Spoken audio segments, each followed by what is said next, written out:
You're watching West Hartford Community Television. You're watching West Hartford Community Television.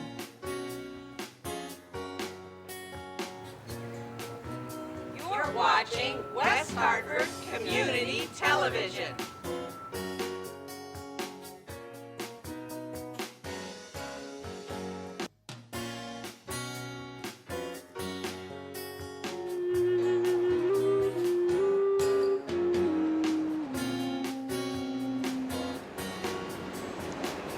For the community, by the community.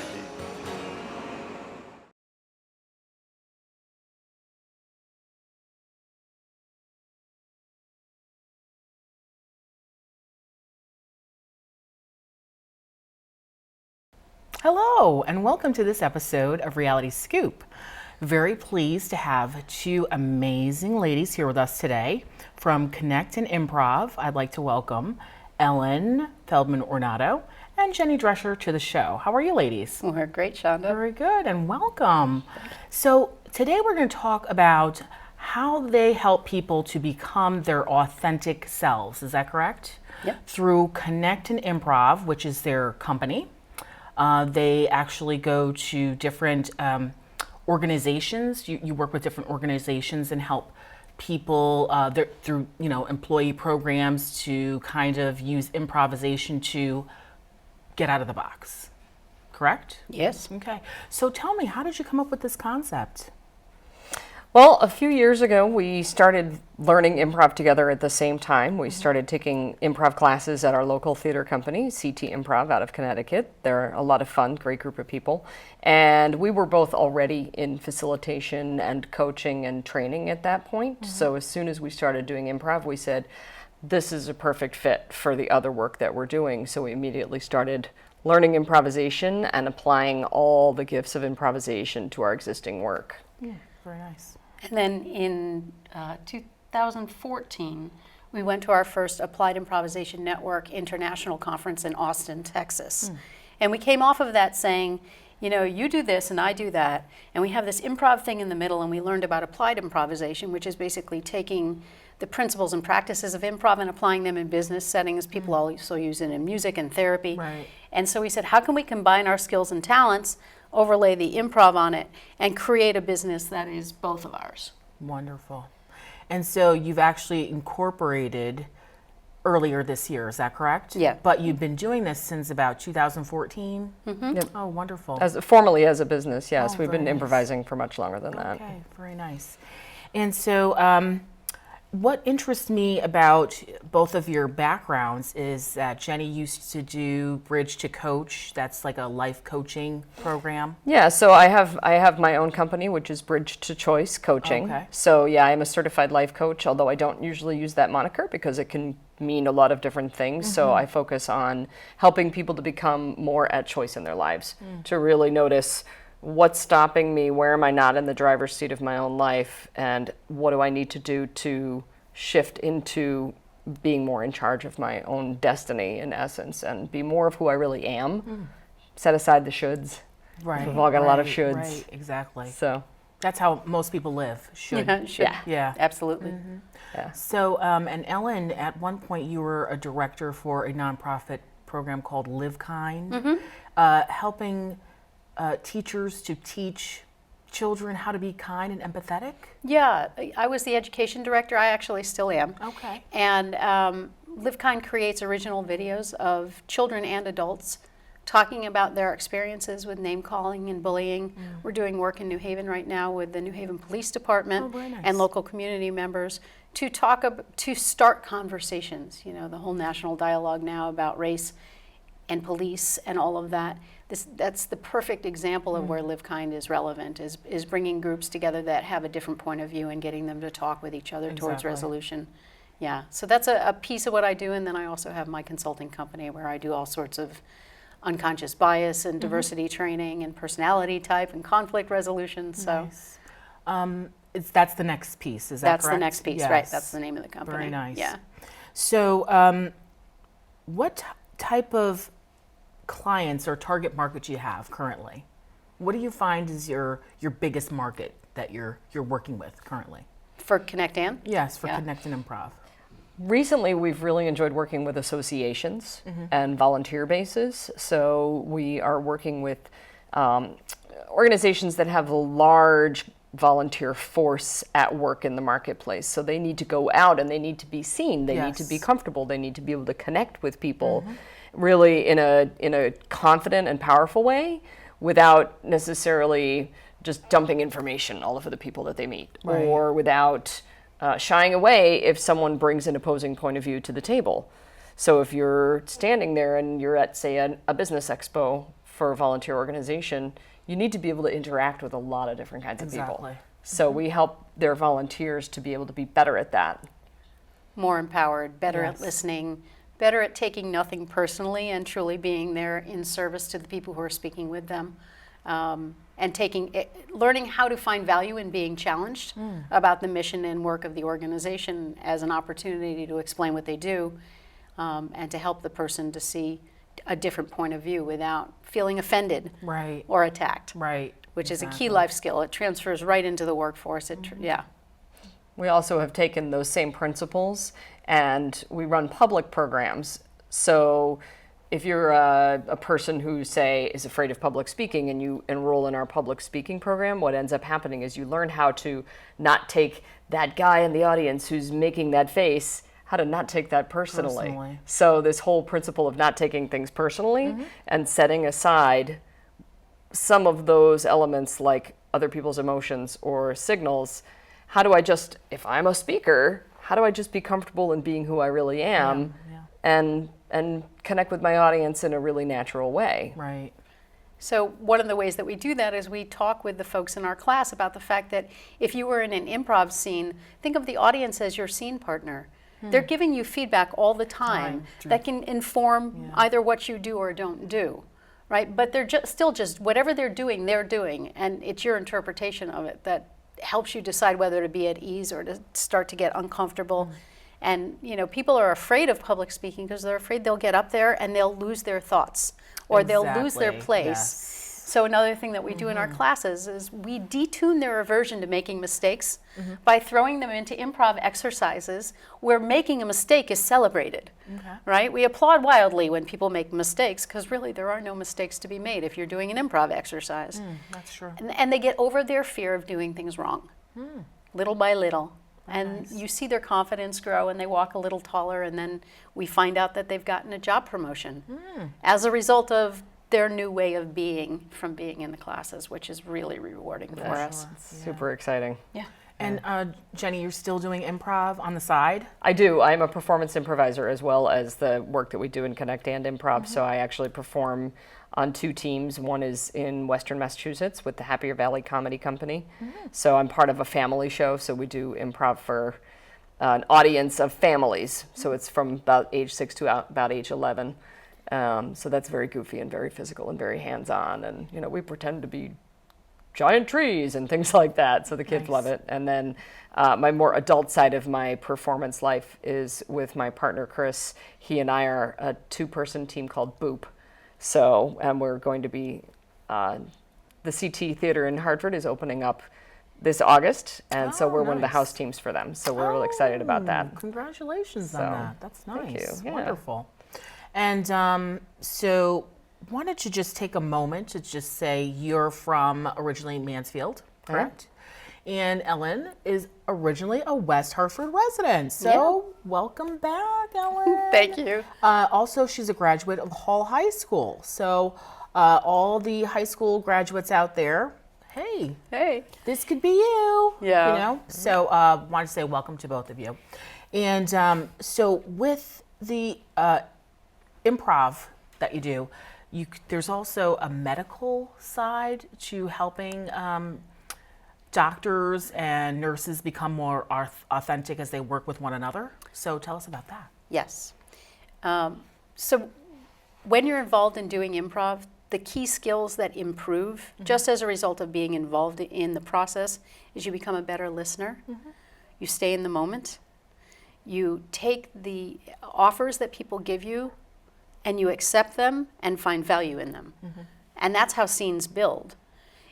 Transfer those skills into the medical world and you get physicians and practitioners who listen more acutely to each other, who will accept comments and listen to equally their peers regardless of their stature within the hierarchy, ideally, and they also listen better to their patients.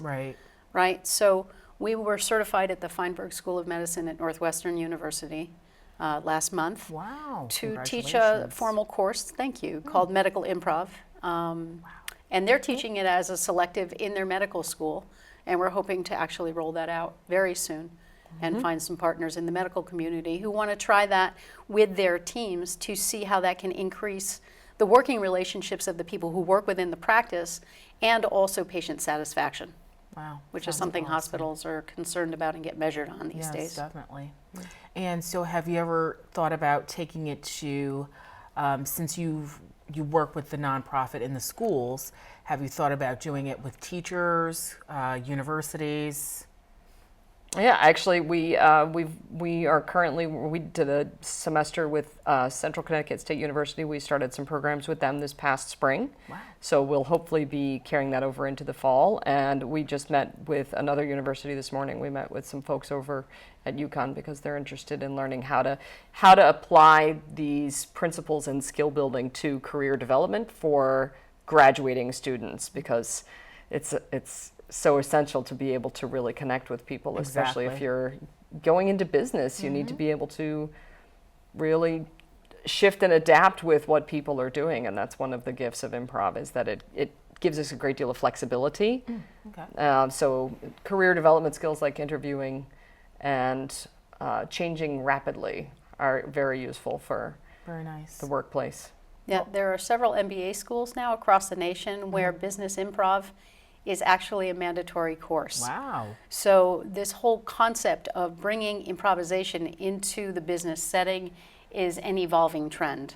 Okay. Name some schools for me. Stanford, I believe. Yeah, Harvard actually does one for their MBAs, and I believe Stanford does. And Alan Alda actually also created out on Long Island, one of the state universities, has a formalized program of improv for engineers and scientists. Wow. Because they tend to be very linear thinkers, and improv allows for more than one way of thinking, more than one, elasticity, and an openness to doing things different ways. That's true. For creative problem solving. Well, you guys are just simply amazing. Thank And you. Thank you. You're doing a lot of profound work, and I really appreciate you coming to the show. Wanted to also talk about what you're doing in the UK. Tell us about that.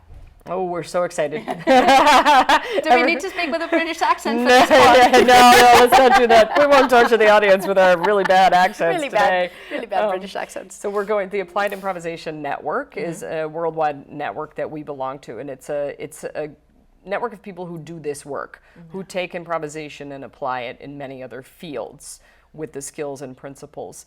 And so every year there's a world conference somewhere different.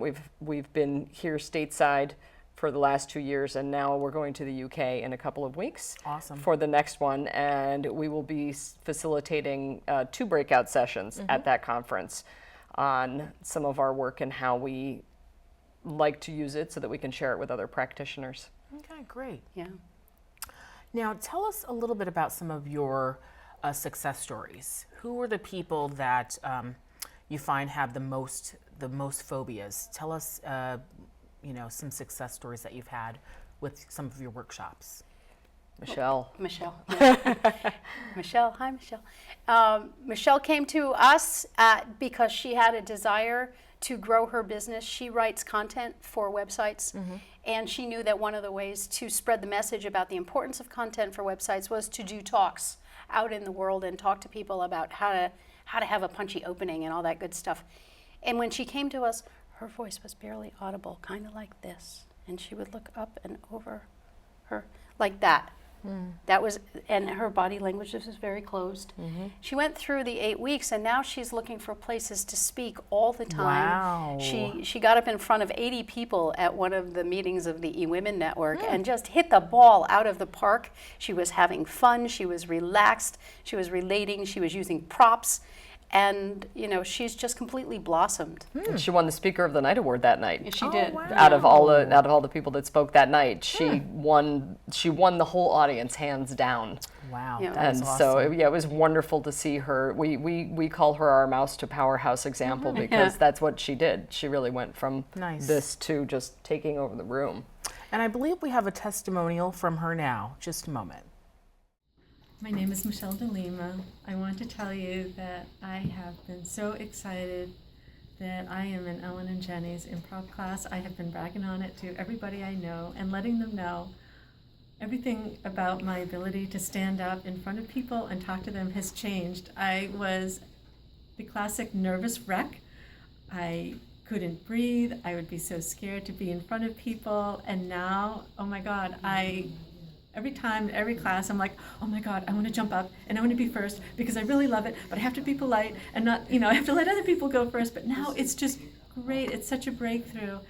The reason I took this class is because for my marketing efforts for my company, I'm going to be speaking on a monthly basis, and I needed to be able to do that with confidence, with poise, and to feel really great about the experience so that I could provide this service to my guests. And improv with Jenny and Ellen has been the ticket for me to do that. So thank you both so much. You've made a world of difference for me.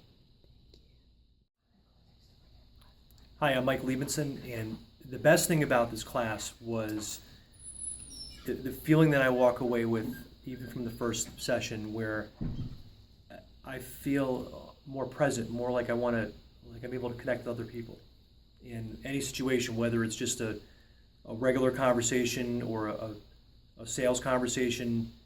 I feel like I'm more aware and I'm more present, and it's just helped me in ways I can't even describe. So that's all. Okay, and so let's just talk about briefly, let's see on my notes, the difference between you and Toastmasters. What's the difference? Well, one of the things that I wanted to say that actually, and this wraps into your question, is that one of the things that we've noticed about the people who come into our program, particularly the speaking program, which is 2 4-week sessions, and the second session, they actually have a showcase, which is coming up this Monday night, very exciting, is they unlock not only their speaker's voice, but they unlock their personalities, their potential, their sense of self. And once that gets unlocked, they don't go back in. It's a very interesting and rewarding thing to watch people just unfold in the process and become themselves. Okay. Right? Somebody once said to me, if you can help people unlock their voices, you give them their power. Right. And so that's a big piece of what we do and how we do it. Very nice. So how that Toastmasters. compares to Toastmasters, is we love Toastmasters. They're a wonderful organization. They really help people to take the first steps into getting comfortable in front of a room, because you can just try it on in little pieces and they give you a structure to follow, which is tremendous. And at some point in every speaker's life, that becomes something that they need to maybe get a little bit more flexible with. So we teach people how to take a lot of the structure and rules of Toastmasters and be able to bend it and flex it to suit their needs in the moment. Right. Because sometimes you need to be able to do things a little bit differently Okay. to really connect with an audience as a speaker. And so we don't purposely break rules, but we feel like we give people a space to be able to know what the rules are and be able to go, this one is not the one I want. I want that one. Here's what I want to do today. Right. Yeah. So they really get to be in their own skin a little bit more, because the reality is that sometimes rules can bind us. Right. So, but we have had a number of people from the Toastmasters clubs join us in our programs, and we find that most of our students who work with both shine in both places, which is great. Yeah. So it's better for them. And they It's a go back win-win. to their groups, and their groups say, what are you doing differently? You seem lighter, you seem looser, you seem at ease with yourself. And we get referrals, or we get invited into their clubs, which we love to do. We love to go into Toastmasters clubs and run them through some exercises that get them to think about how to construct a story in a different way, or how to use your hands in a different way than you've been taught. Right. So it's all good. We love working with other groups that nurture speakers. Nice. And so some of the workshops that you do are Connect and Engage, Connect and Stand Out, and the third one is, I'm sorry. Those are the two primary intro workshops that we Okay. run. So you may be thinking of Perfect Your Style, which is the Yes. longer program. So Connect and Engage is our program that we run for networking, which we've decided we just need to really reinvent the word networking because it means so many things to so many people. What we're really talking about with networking is how to connect with other people in business settings so Right. that those relationships can we can find common ground, and those relationships can blossom and mean something more for everybody, instead of just being environments where people are what I like to call handshaking widget sellers, like, hi, here's my card. Hi, here's my card. Because the reality is that's not relationship building, Right, it's and not. that's not learning and connecting with other humans. Yeah. And we're living in the connection economy, as Seth Godin talks about. We're living in an economy that really requires us to make eye contact Yes. and get to know each other. And be So- inquisitive and use curiosity and not feel like you have to rush to tell the other person what you do, Exactly. right? Because so often people are, we call it show up and throw up. You know, that people get to networking events and they feel like if they've got a minute and a half with you, they have to tell you absolutely everything about who they are, what their value selling proposition is. They've memorized their elevator pitch, and you walk away going, oh, I need a bath. You know, it's not nice. It's not pleasant. So the Right. question is, how do we create a memorable experience when we meet other people and then plan a follow-up meeting with them, Okay. right? Right. Definitely. Well, I believe that's all the time that we have today. Is there anything that's critical you'd like to mention that's going on, that's upcoming for you? We have our next standout is September 8th, Yep. I believe, and that will be at Reset in Hartford on Park Street. Yep, Social enterprise 1429 Park Street. 1429 Park Street, right. We love the space at Reset. We love the environment of Reset, which is, you know, an incubator for entrepreneurs and small businesses. It's a great place for us to meet and easy, convenient parking. And that's our intro to public speaking event. Okay. It's a great way for people to come and sample the work that we do. Wonderful. And the information for it is on the website, connectandimprov.com. Yeah, all right, awesome. Well, there you have it. Ellen Feldman Ornato and Jenny Drescher from Connect and Improv. I hope that this has been a valuable show for you. There's some amazing people here, so reach out to them. You're also on Facebook, right? Facebook and Twitter. Yeah. Okay. And Yep. LinkedIn. And LinkedIn. LinkedIn. Okay, very good. Well, I'm Shonda D. Thanks for joining us today on Reality Scoop, and we'll see you next time. Thank you Thanks. for joining us.